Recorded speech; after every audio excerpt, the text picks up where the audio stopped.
2028ರ ರಾಜ್ಯ ವಿಧಾನಸಭಾ ಚುನಾವಣೆಗೆ ಇನ್ನೂ 2 ವರ್ಷ ಬಾಕಿ ಇದೆ. ಆದ್ರೆ 2 ರಾಷ್ಟ್ರೀಯ ಪಕ್ಷಗಳು 2 ವರ್ಷಕ್ಕೆ ಮುಂಚೆನೆ ಬಹುದೊಡ್ಡ ಪ್ಲಾನ್ ಅನ್ನ ಮಾಡಿಕೊಂಡಿರುವಂತದ್ದು.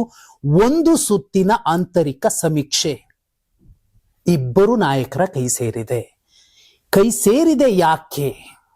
1 ವರ್ಷಕ್ಕೆ ಮುಂಚೆನೆ ಅವರು ಕಳೆದ 2023ರ ವಿಧಾನಸಭಾ ಚುನಾವಣೆಗೂ ಮುಂಚೆ ಕಾಂಗ್ರೆಸ್ ಯಾವ ಸ್ಟ್ರಾಟಜಿ ಮಾಡಿತ್ತು, 1 ವರ್ಷಕ್ಕೆ ಮುಂಚೆನೆ ಆಲ್ಮೋಸ್ಟ್ ಟಿಕೆಟ್ ಹಂಚಿಕೆಯನ್ನು ಮುಗಿಸ್ಕೊಂಡಿತ್ತು. ಅದೇ ಲೆಕ್ಕದಲ್ಲಿ ಈಗ ಬಿಜೆಪಿ ಮತ್ತು ಕಾಂಗ್ರೆಸ್ ಹೊಸ ಯುದ್ಧಕ್ಕೆ ಸಜ್ಜಾಗಿವೆ. ನೋಡಿ, ಎರಡೂ ಕಡೆಯ ಆಂತರಿಕ ಸಮೀಕ್ಷೆಗಳು ಬೇರೆಯ ಒಂದು ಸುಳಿವನ್ನ ಕೊಡ್ತಿರುವಂತದ್ದು. ರಾಜ್ಯದಲ್ಲಿ ಪರ್ಯಾಯ ಪಕ್ಷವೊಂದು ತನ್ನ ಅಸ್ತಿತ್ವವನ್ನು ಉಳಿಸಿಕೊಳ್ಳುತ್ತೋ ಇಲ್ವೋ ಅನ್ನುವಂತಹ ಒಂದು ಯಕ್ಷ ಪ್ರಶ್ನೆಯನ್ನ ಹುಟ್ಟು ಹಾಕಿರುವಂತದ್ದು. ಇದಕ್ಕೆ ಪೂರಕವಾಗಿ ನಿಮಗೆ 4 ಎಕ್ಸಾಂಪಲ್ ಕೊಡಬಹುದು. ನಂಬರ್ 1, ವಿಜೇಂದ್ರ ಅವರು ಈ ಸ್ಥಳೀಯ ಸಂಸ್ಥೆಗಳ ಚುನಾವಣೆಯಲ್ಲಿ ಮೈತ್ರಿ ಬೇಕಿಲ್ಲ ಅನ್ನುವಂತಹ ಒಂದು ಸುಳಿವನ್ನ ಕೊಟ್ಟಿದ್ರು. ಅದಕ್ಕೂ ಕೂಡ ಕಾರಣವಾಗಿದ್ದು ದೇವೇಗೌಡರ ಹೇಳಿಕೆ. ಆದ್ರೆ ದೇವೇಗೌಡರು ಕೆಲವೇ ದಿನಗಳಲ್ಲಿ ಚೇಂಜ್ ಮಾಡ್ತಾರೆ. ಕುಮಾರಸ್ವಾಮಿ ಅವರ ಮೂಲಕ ಹೇಳಿಸ್ತಾರೆ ಇಲ್ಲ ಮೈತ್ರಿ ಇರುತ್ತೆ ಅಂತ. ಈಗ GBA ಚುನಾವಣೆಗೆ 368 ವಾರ್ಡ್ಗಳ ಪೈಕಿ ಜೆಡಿಎಸ್ಗೆ 120 ಕ್ಷೇತ್ರಗಳು ಬೇಕೇ ಬೇಕು ಅಂತ ಪಟ್ಟು ಹಿಡಿದು ಕೂತಿರುವಂತದ್ದು ಹಾಲಿ ಬಿಜೆಪಿಯ ಶಾಸಕರಿಗೆ ಶಾಕ್ಗೆ ಗುರಿ ಮಾಡಿದೆ. ಯಾಕಂದ್ರೆ ಅವರವರ ಕ್ಷೇತ್ರಗಳಲ್ಲಿನ ಬಿಜೆಪಿಯ ಹೋಲ್ಡ್ ಇರುವಂತಹ ವಾರ್ಡ್ಗಳನ್ನೇ ಜೆಡಿಎಸ್ ಕೇಳ್ತಿರುವಂತದ್ದು. ಈ ಮೂಲಕ ತನ್ನ ಅಸ್ತಿತ್ವ ಹೋಗುತ್ತೆ ಅಂತ ಆಯಾಯ ಬಿಜೆಪಿಯ ಶಾಸಕರು ಒಂದು ಕಡೆ ಯೋಚನೆ ಮಾಡ್ತಿದ್ರೆ, ಮತ್ತೊಂದು ಕಡೆ ಮಂಡ್ಯದಲ್ಲಿ ಸುಮಲತಾ ಅಂಬರೀಶ್, ನಾರಾಯಣಗೌಡರು ಸೇರಿದಂತೆ ಕೆಲವರು ಬಹಿರಂಗವಾಗಿ ಹೇಳಿಕೆ ಕೊಟ್ಟರು, ಜಿಲ್ಲಾ ಪಂಚಾಯತ್ ತಾಲೂಕ್ ಪಂಚಾಯತ್ ಚುನಾವಣೆಗೆ ನಮಗೆ ಮೈತ್ರಿ ಬೇಕಿಲ್ಲ. ಇವತ್ತು ಮಂಡ್ಯದಲ್ಲಿ NDA ಸ್ಟ್ರಾಂಗ್ ಆಗಿದೆ, ಆದ್ರೆ ಬಿಜೆಪಿ ಇಲ್ಲದ NDA ಏನು ಅಲ್ಲ ಅನ್ನೋ ಮೆಸೇಜ್ ಅನ್ನು ಕೊಟ್ಟಿದ್ರು. ಅದಾದ ಮೇಲೆ ಈಗ ಪ್ರೀತಮ್ ಗೌಡ್ರು ಕೂಡ ತುಂಬಾ ಸ್ಪಷ್ಟವಾಗಿ ಹೇಳಿದ್ದಾರೆ, ಮಂಡ್ಯ ಇರಬಹುದು, ಹಾಸನ ಇರಬಹುದು, NDA ಸ್ಟ್ರಾಂಗ್ ಆಗಿದೆ, ಆದ್ರೆ ಬಿಜೆಪಿ ಇಲ್ಲದ NDA ಸ್ಟ್ರಾಂಗ್ ಅಲ್ಲ ಅನ್ನೋ ಮೆಸೇಜ್ ಅನ್ನ ಕೊಡೋ ಜೊತೆಲಿ ಚನ್ನಪಟ್ಟಣ ಚುನಾವಣೆಯ ರಿಸಲ್ಟ್ ನೋಡಿದಿರಾ ಅನ್ನೋ ಎಚ್ಚರಿಕೆಯನ್ನ ಕೊಡ್ತಿರುವಂತದ್ದು. ಜೊತೆಲಿ ಜೆಡಿಎಸ್ಗೆ ಸರಿಸುಮಾರು 30ರಿಂದ 40 ಕ್ಷೇತ್ರಗಳು ಟಿಕೆಟ್ ಹಂಚಿಕೆ ಆದ್ರೆ ಟಿಕೆಟ್ ಅಷ್ಟು ಸಿಗಬಹುದು ಅನ್ನೋ ಒಂದು ಸುಳಿವನ್ನು ಕೂಡ, ಮುನ್ಸೂಚನೆಯನ್ನು ಕೂಡ ಕೊಟ್ಟಿರುವಂತದ್ದು. ಯಾಕೆ ಅಂದ್ರೆ ಬಿಜೆಪಿ ಮತ್ತು ಕಾಂಗ್ರೆಸ್ನ ಇಬ್ಬರು ಪ್ರಭಾವಿ ನಾಯಕರ ಕೈಗೆ ಆಂತರಿಕ ಸಮೀಕ್ಷೆ ಸಿಕ್ಕಿರುವಂತದ್ದು. ತುಂಬಾ ಸ್ಪಷ್ಟವಾಗಿ ಇಲ್ಲಿ ಹೇಳ್ತಿರುವಂತದ್ದೇನು, ಯಾವುದೋ ಒಂದು ಪಕ್ಷ ಬಹುದೊಡ್ಡ ಮೆಜಾರಿಟಿಯನ್ನ, ಈಗ 135-136 ಸ್ಥಾನಗಳನ್ನ ಕಾಂಗ್ರೆಸ್ ಗೆಲ್ತಲ್ಲ, ಅಂತದ್ದೊಂದು ಮೆಜಾರಿಟಿ ಯಾರಿಗೂ ಸಿಗೋದಿಲ್ಲ. ಸ್ವಲ್ಪ ಶ್ರಮ ವಹಿಸಿದ್ರೆ ಸರಳ ಬಹುಮತ ಒಂದು ಪಕ್ಷಕ್ಕೆ ಬರುತ್ತೆ. ಮತ್ತೊಂದು ಪಕ್ಷ ಮೈತ್ರಿ ಇಲ್ಲದೆ ಅತಿ ಹೆಚ್ಚು ಸ್ಥಾನಗಳನ್ನ, ಮೈತ್ರಿ ಇಲ್ಲದೆ ಸ್ವಲ್ಪ ಕಡಿಮೆ ಸ್ಥಾನಗಳನ್ನ ಪಡೆಯುವ ಸಾಧ್ಯತೆ ಇದೆ ಅನ್ನೋದನ್ನ ಈ ಆಂತರಿಕ ಸಮೀಕ್ಷೆ ಹೇಳ್ತಿರುವಂತದ್ದು. ಇಬ್ಬರು ಪ್ರಭಾವಿ ನಾಯಕರ ಕೈಗೆ ಈಗಾಗಲೇ ಸೇರಿದೆ. ಇಬ್ಬರದ್ದು ಪ್ಲಾನ್ ಏನು, 2027ಕ್ಕೂ ಮುಂಚೆನೆ ಆಯಾಯ ಕ್ಷೇತ್ರಗಳ ಅಭ್ಯರ್ಥಿಗಳನ್ನ ಆಂತರಿಕವಾಗಿ ಫೈನಲ್ ಮಾಡಿ ಮುಗಿಸ್ಕೊಳ್ಬೇಕು ಅನ್ನುವಂಥದ್ದು. ನೋಡಿ, 2 ಲೆಕ್ಕ. ಇವತ್ತಿನ ಬಿಜೆಪಿಯ ಸ್ಥಿತಿ, ಮೈತ್ರಿಯ ಕಚ್ಚಾಟ, ಸೀಟು ಹಂಚಿಕೆಯ ಕಿತ್ತಾಟ ಇದೇ ರೀತಿ ಮುಂದುವರೆದ್ರೆ ಬಿಜೆಪಿಗೆ ದೊಡ್ಡ ಲಾಸ್ ಆಗೋದಿಲ್ಲ, ಜೆಡಿಎಸ್ಗೆ ದೊಡ್ಡ ಲಾಸ್ ಆಗುತ್ತೆ. ಜೆಡಿಎಸ್ ನ ಜೊತೆಲಿ ಕಟ್ಕೊಂಡೋದ್ರೆ ನಮಗೆ ದೊಡ್ಡ ಲಾಭ ಆಗುತ್ತೆ ಅನ್ನುವಂತಹ ಹೈಕಮಾಂಡ್ ನ ಮಟ್ಟದ ಲೆಕ್ಕಾಚಾರಗಳು ಈ ಆಂತರಿಕ ಸಮೀಕ್ಷೆಯ ರಿಸಲ್ಟ್ ಕೈ ಸೇರದ ಮೇಲೆ ಸ್ವಲ್ಪ ತಣ್ಣಗಾಗಿದ್ದಾರೆ. ಆ ಕಾರಣಕ್ಕೋಸ್ಕರನೇ ಜಾಸ್ತಿ ಎಂಟರ್ಟೈನ್ ಮಾಡೋದು ಬೇಕಿಲ್ಲ ಅನ್ನೋ ಮಟ್ಟಿಗೆ ಈಗ ರಾಜ್ಯ ಬಿಜೆಪಿಯ ನಾಯಕರು. ನೋಡಿ, ಈಗ ಹೋರಾಟ ಜಾಸ್ತಿ ಆಗ್ತಿದೆ ಬಿಜೆಪಿಯದ್ದು. ವಿಧಾನಸೌಧದ ಸದನದಲ್ಲೇ ಕೂತು ಅಹೋರಾತ್ರಿ ಧರಣಿ ಮಾಡ್ತಿರುವಂತದ್ದು 3 ಪ್ರಮುಖ ನಾಯಕರು. ಯತ್ನಾಳ್ ಒಂದು ಕಡೆ ಪಕ್ಕದಲ್ಲಿ ಇಟ್ಟರು ಕೂಡ ಸುನೀಲ್ ಕುಮಾರ್ ಇರಬಹುದು, ಬೆಲ್ಲದ್ದಿರಬಹುದು, ಇನ್ನೂ 2 ನಾಯಕರು, ಅಶೋಕ್ ಅವರನ್ನು ಮೀರಿ ವಿಜೇಂದ್ರ ಅವರು ದೊಡ್ಡ ಮಟ್ಟದಲ್ಲಿ ಸೌಂಡ್ ಮಾಡ್ತಿದ್ದಾರೆ. ಯಾಕಂದ್ರೆ ಅವ್ರ ಕೈಗೆ ರಿಪೋರ್ಟ್ ಸಿಕ್ಕಿದೆ. ಮುಂದೆ ನೀವೇನ್ ಮಾಡ್ಬೇಕು ಅನ್ನುವಂತಹ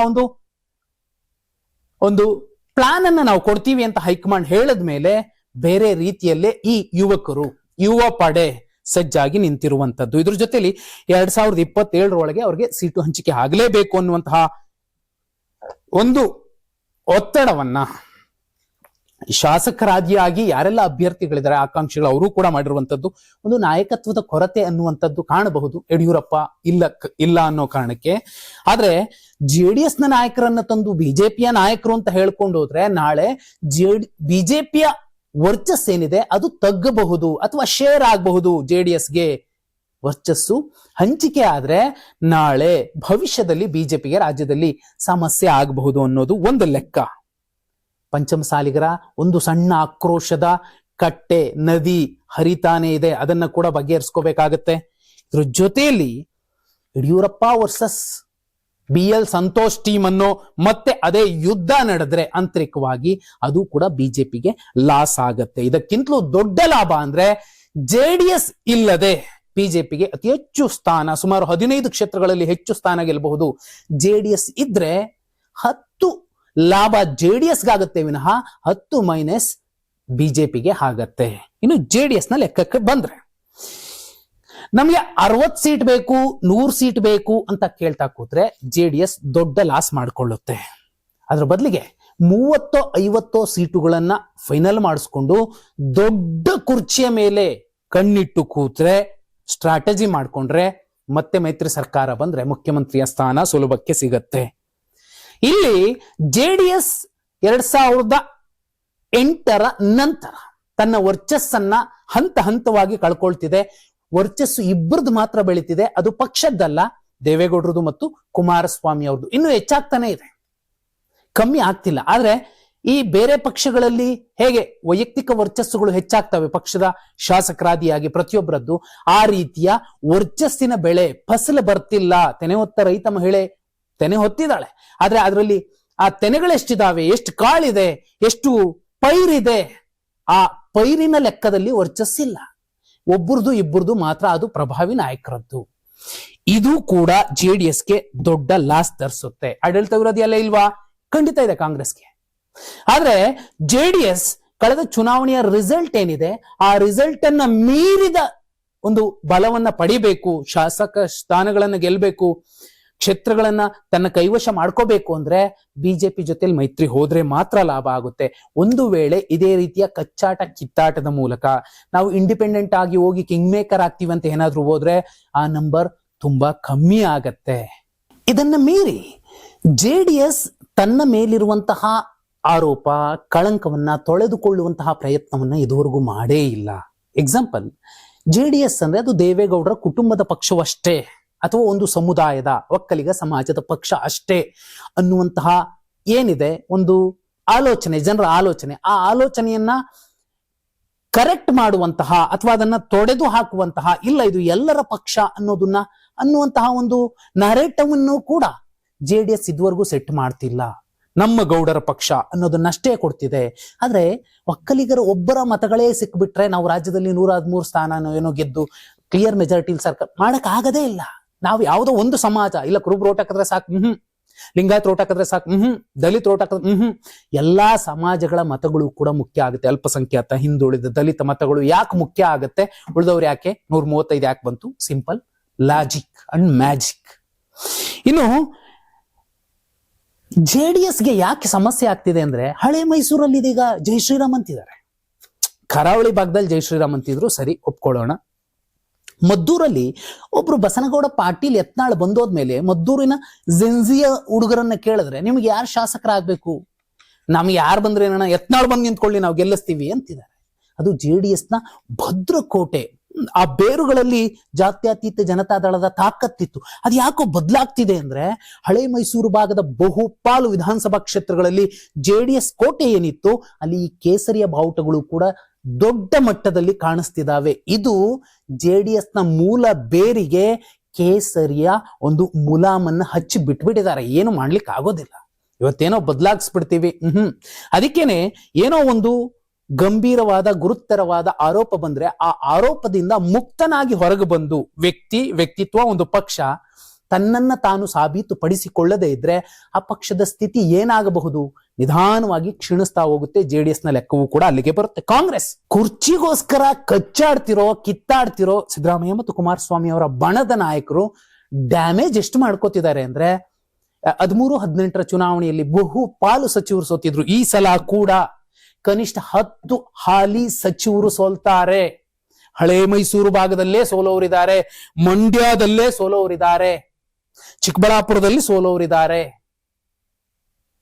ಅಷ್ಟೇ ಅಲ್ಲ, ಬೆಂಗಳೂರಿನ 3 ಸಚಿವರ ಪೈಕಿ ಮೂವರು ಕೂಡ ಸೋಲುವಂತಹ ಸಾಧ್ಯತೆಗಳು ಹೆಚ್ಚಿದೆ. ಕಾರಣ ಏನು?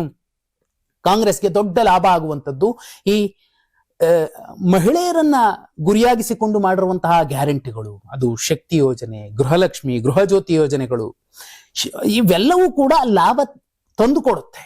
ಸಾರಾಸಗಟಾಗಿ ಇನ್ನೊಂದು ವರ್ಷ ಇದೆ ಅನ್ನುವಾಗ 2,000ವನ್ನ 3,000 ಮಾಡುವಂಥದ್ದು, ಹೀಗೆ ಒಂದಷ್ಟು ಬದಲಾವಣೆಗಳನ್ನ ಮಾಡಿಬಿಟ್ರೆ ಹೇಗಿದ್ರು 1 ತಿಂಗಳು 2 ತಿಂಗಳು ಲೇಟ್ ಆದ್ರೂ ಸಿದ್ದರಾಮಯ್ಯಿಂದ 2,000 ಬರ್ತಿದೆ ಅನ್ನುವಂಥದ್ದು ಹಳ್ಳಿಗಾಡಿನ ಜನಕ್ಕೆ, ಹೆಣ್ಣು ಮಕ್ಕಳಿಗೆ ಏನೊಂದು ಗ್ಯಾರಂಟಿ ಇದೆ, ಆ ಗ್ಯಾರಂಟಿಯ ಕಾರಣಕ್ಕೆ ಅದರ ಜೊತೆಯಲ್ಲಿ ಬಿಜೆಪಿ JDS ಬಂದ್ರೆ ಅದನ್ನು ಕಿತ್ತಾಕ್ಬಿಡ್ತಾರೆ ಅನ್ನುವಂತಹ ನರೇಟಿವ್ ಕೂಡ ಇರೋ ಕಾರಣಕ್ಕೆ ಆ ಹೆಣ್ಣು ಮಕ್ಕಳ ಮನಸ್ಥಿತಿ ಬದಲಾಗೋದಿಲ್ಲ.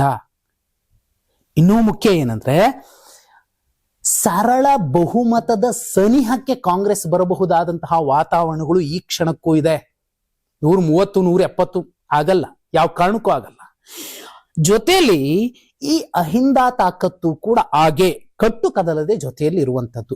ಅತಿ ಹಿಂದುಳಿದ ಸಮಾಜಗಳನ್ನ ಸ್ವಲ್ಪ ಕಡೆಗಣಿಸ್ತಿರುವಂತಹ ಈಗಿನ ಸರ್ಕಾರ ಮತ್ತು ಮುಖ್ಯಮಂತ್ರಿಗಳು ಆ ಕಡೆ ಕೂಡ ಗಮನ ಹರಿಸಬೇಕಾಗತ್ತೆ. ಇಲ್ಲಾಂದ್ರೆ ಆ ಸಮಾಜಗಳು ನಿಧಾನವಾಗಿ ಬಿಜೆಪಿ ಜೊತೆಲಿ ಹೋಗ್ಬಿಡ್ತಾವೆ. ಒಂದಷ್ಟು ಸಮಾಜಗಳು, ಕರಾವಳಿ ಭಾಗ ಪೂರ್ತಿ ಇವತ್ತು ಬಿಜೆಪಿ ಮಯ ಆಗಿದೆ ಅಂದ್ರೆ ಕಾಂಗ್ರೆಸ್ ಕಡೆಗಣಿಸಿದ ಬಿಲ್ಲವ ಸಮಾಜ, ಹಿಂದುಳಿದ ಸಮಾಜವನ್ನ ಅವರು ತಮ್ಮ ಹತ್ರಕ್ಕೆ ಬರಸೆಳ್ಕೊಂಡ್ರು, ಅವರು ಲಾಭ ಮಾಡ್ಕೊಂಡ್ರು. ಅದೇ ರೀತಿ ಇನ್ನೊಂದಷ್ಟು ಕಡೆ ಗೊಲ್ರನ್ನ, ವಿಶ್ವಕರ್ಮ, ಇನ್ನುಳಿದಂತೆ ಈಡಿಗ ಸಮಾಜ ಎಲ್ಲವನ್ನೂ ಕೂಡ ಬಿಜೆಪಿ ನಿಧಾನವಾಗಿ ತನ್ನತ್ತ ಸೆಳೀತಿದೆ. ಆ ಸಮಾಜಗಳನ್ನ ತನ್ನಿಂದ ಅಂದ್ರೆ ಕಾಂಗ್ರೆಸ್ ತನ್ನ ಭದ್ರಕೋಟೆಯಿಂದ ಕಳೆದುಕೊಳ್ಳಬಾರದು ಅಂದ್ರೆ ಹಿಂದುಳಿದ ಸಮಾಜಗಳು, ತುಂಬಾ ಸಣ್ಣ ಸಣ್ಣ ಸಮಾಜಗಳೇನಿದಾವೆ, ಉಪ್ಪಾರ ಇರಬಹುದು, ತಿಗಳ ಇರಬಹುದು, ಈ ಎಲ್ಲ ಸಮಾಜಗಳನ್ನ ತಮ್ಮ ಬಳಿ ಒಟ್ಟುಗೂಡಿಸ್ಕೋಬೇಕು. ಅವರಿಗೆ ಬೇಕಾದಂತಹ ವ್ಯವಸ್ಥೆಗಳನ್ನ ಮಾಡಿಕೊಡ್ಬೇಕು. ಸಾಮಾಜಿಕ ನ್ಯಾಯದ ಅಡಿಯಲ್ಲಿ ಅಧಿಕಾರದ ಹಂಚಿಕೆಯನ್ನ ಮಾಡಿಕೊಡಬೇಕು. ಅದೇ ನಮ್ಮವ್ರನ್ನೇ ಯಾರೋ MLC ಮಾಡ್ರಿ, ನಮ್ಮವ್ರನ್ನೇ ಯಾರೋ ನಿಗಮ ಮಂಡಳಿ ಅಧ್ಯಕ್ಷ ಮಾಡ್ರಿ ಅಂದ್ರೆ ಆಗೋದೇ ಇಲ್ಲ. ಇನ್ನು ನರೇಂದ್ರ ಮೋದಿ ಅವರನ್ನ ನೆಚ್ಚಿಕೊಂಡಿರುವಂತಹ ಬಿಜೆಪಿಗೆ ಸುದೀರ್ಘಾವಧಿಯ ಮೋದಿಯವರ ಆಡಳಿತ ಆಂತರಿಕವಾಗಿ ಒಂದು ಆಡಳಿತ ವಿರೋಧಿ ಅಲೆಯನ್ನ ಹೆಚ್ಚಿಸ್ಕೊಳ್ತಾ ಇದೆ. ಅದು ಇವತ್ತು ಕಾಣಿಸೋದಿಲ್ಲ, 28ರ ವಿಧಾನಸಭಾ ಚುನಾವಣೆಗೆ ಕಾಣಿಸ್ಕೊಳ್ಳುತ್ತೆ. ಈ ಎಲ್ಲ ಅಂಶಗಳ ಜೊತೆಯಲ್ಲಿ ನೋಡಿ 2 ಲೆಕ್ಕ ಸಿಕ್ಕಿರುವಂತದ್ದು. ಅಂದಾಜು ಮೈತ್ರಿ ಇದ್ರೆ ಬಿಜೆಪಿ 80ರಿಂದ 86 ಸ್ಥಾನಗಳನ್ನ ಪಡಿಬಹುದು. JDS ಮೈತ್ರಿ ಇದ್ರೆ 20ರಿಂದ 26 ಸ್ಥಾನಗಳನ್ನ ಪಡಿಬಹುದು. ಕಾಂಗ್ರೆಸ್ 100ರಿಂದ 108 ಸ್ಥಾನಗಳನ್ನ ಪಡಿಬಹುದು. ಇನ್ನು ಇತರರು ಇಲ್ಲಿ ಕಿಂಗ್ ಮೇಕರ್ಸ್ ಆಗ್ತಾರೆ. ಇತರರು ನೀವು 6 ಜನ ಗೆಲ್ರಪ್ಪ, 6 ಜನ ಮಿನಿಸ್ಟರ್ ಆಗ್ತೀರಿ 2028ಕ್ಕೆ ಗ್ಯಾರಂಟಿ ಅನ್ನೋದನ್ನ 2 ರಾಷ್ಟ್ರೀಯ ಪಕ್ಷಗಳಿಗೆ ಸಿಕ್ಕಿರುವಂತಹ 2 ಪ್ರತ್ಯೇಕ ಆಂತರಿಕ ಸಮೀಕ್ಷೆಗಳು ಹೇಳ್ತಿರುವಂತದ್ದು. ಇದು ಒಂದು ಪಕ್ಷಕ್ಕೆ ಸಿಕ್ಕ ಲೆಕ್ಕ. ಮತ್ತೊಂದು ಪಕ್ಷ ಅದು ಮೈತ್ರಿ ಇಲ್ಲದೆ ಏನಾಗತ್ತೆ ಅಂತ. ಮೈತ್ರಿ ಇಲ್ದಿದ್ರೆ ಬಿಜೆಪಿ 95 ಸ್ಥಾನಗಳ ತನಕ ಗೆಲ್ಲುವ ಅವಕಾಶ ಇದೆ. ಮೈತ್ರಿ ಇಲ್ದಿದ್ರೆ JDS 10ರಿಂದ 15 ಸ್ಥಾನಗಳಿಗೆ ತೃಪ್ತಿ ಪಟ್ಟುಕೊಳ್ಳಬೇಕಾಗತ್ತೆ. ಇನ್ನು ಕಾಂಗ್ರೆಸ್ 100ರಿಂದ 110 ಸ್ಥಾನಗಳನ್ನ ಗೆಲ್ಲಬಹುದು. ಈ 110 ಅನ್ನುವಂಥದ್ದು 113 ತನಕ ಹೋಗುವ ಸಾಧ್ಯತೆಗಳು ಮೈತ್ರಿ ಇಲ್ದಿದ್ರೆ ಇರುತ್ತೆ. ಇತರರು ಮಿನಿಮಮ್ 5 ಜನ ಗೆಲ್ಲುವ ಸಾಧ್ಯತೆಗಳಿದೆ, ಅದು 10 ಆಗಬಹುದು. ಈ ಲೆಕ್ಕ ನೋಡ್ಕೊಂಡೇನೆ ಈಗ ಬಿಜೆಪಿಯಲ್ಲಿ ತಳಮಳ ಸೃಷ್ಟಿಯಾಗಿರುವಂತದ್ದು. ಅವ್ರು ಇಲ್ದಿದ್ರು ನಾವು ಹೆಚ್ಚಿನ ಸ್ಥಾನ ಗೆಲ್ತೀವಿ ಅನ್ನೋದಾದ್ರೆ ಮೈತ್ರಿ ಹಾಕ್ಬೇಕು. GBA ರಿಸಲ್ಟ್ ಒಂದು ಪಕ್ಕಾ ಕ್ಲಾರಿಟಿ ಕೊಡುತ್ತೆ. 28ಕ್ಕೆ ಏನಾಗುತ್ತೆ, ಈಗಲೇ ಇಷ್ಟು ಕಚ್ಚಾಡ್ತಿದ್ದಾರೆ, ಮೈತ್ರಿ ಇದ್ರೆ ಏನಾಗುತ್ತೆ, ಇಲ್ದಿದ್ರೆ ಏನಾಗುತ್ತೆ ಅನ್ನೋ ಒಂದು ಪಕ್ಕಾ ಕ್ಲಾರಿಟಿ ಸಿಗುತ್ತೆ. ಸದ್ಯಕ್ಕಂತೂ ಕಾಂಗ್ರೆಸ್ ಸರಳ ಬಹುಮತ ಸುಲಭವಾಗಿ ಪಡೆಯೋದಕ್ಕೆ ಸಾಧ್ಯ ಇಲ್ಲ. 2 ವರ್ಷಕ್ಕೆ ಮುಂಚೆ ಹೇಳ್ತಿರುವಂತಹ ಈ ಸಮೀಕ್ಷೆ, ಆಂತರಿಕ ಸಮೀಕ್ಷೆ ಸುಲಭ ಇಲ್ಲ. ಈಗಲಿಂದ ಶ್ರಮ ವಹಿಸಿದ್ರೆ 2027ಕ್ಕೆ ಮುಂಚೆನೆ ಟಿಕೆಟ್ ಫೈನಲ್ ಮಾಡಿಸ್ಕೊಂಡ್ರೆ ಖಂಡಿತವಾಗೂ ಮತ್ತೊಂದು ಸುತ್ತಿಗೆ ಕಾಂಗ್ರೆಸ್ ಅಧಿಕಾರಕ್ಕೆ ಬರುವಂತಹ ಸಾಧ್ಯತೆಗಳಿದೆ. DK ಶಿವಕುಮಾರ್, ಸಿದ್ದರಾಮಯ್ಯ ಒಟ್ಟಿಗೆ ಕೂತು ಎಲ್ಲವನ್ನು ಬಗೆಹರಿಸಿಕೊಳ್ಳಬೇಕಾಗತ್ತೆ. ಈ ಆಂತರಿಕ ಸಮೀಕ್ಷೆಯ ಅಂದಾಜೇನಿದೆ, 2 ಪಕ್ಷಗಳ ವಲಯದಲ್ಲಿ ಚರ್ಚೆ ಆಗ್ತಿರುವಂತದ್ದು. ಇದರ ಬಗ್ಗೆ ನಿಮ್ಮ ಅಭಿಪ್ರಾಯ ಏನು? ಕಮೆಂಟ್ ಮಾಡಿ.